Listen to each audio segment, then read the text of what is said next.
Hi everyone, this is week 5, discussion number 5. And this week we were challenged to look into stage 4 of the Freedom Project. In that part of the Freedom Project, we were supposed to discuss how we viewed our devices in the past and how we consider our devices now. So I used to think my digital devices were a necessity. I had to be able to access them at all times. And I use them regularly in times of like boredom. And I guess I had to have it on me at all times too.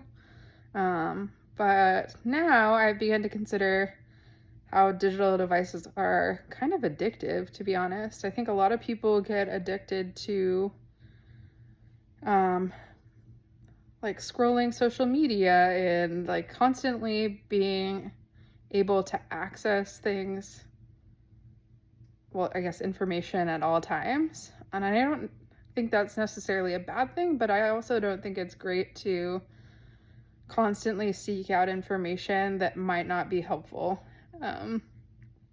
What I mean by that is that, social media and those kind of platforms can be pretty rough for a lot of people as far as like mental health goes. Yeah, so it's interesting to see those kind of things, or I guess it's interesting that I'm starting to notice those things more as I'm using my device less. One thing that I found interesting from the reading was that she talked about using like a phone hotel, which I think is a great idea, even in your own home, like having a designated area to drop off your phone where once it's in that spot, you can't utilize it for the rest of the day. So I might utilize that actually with my kids when they are old enough to have devices and phones, because I think it would be pretty, effective if those like practices were already in place. Then as far as like the last question, what practical step can help you pave a way toward alternative futures?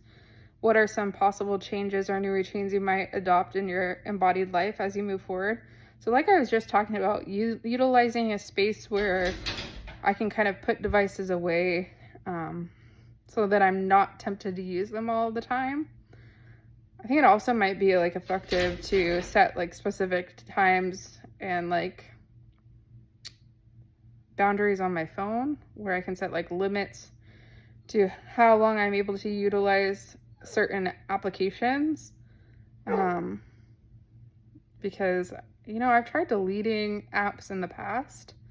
It really hasn't been that effective because you can easily download them again. But anyways, I look forward to hearing what you guys have to say about things.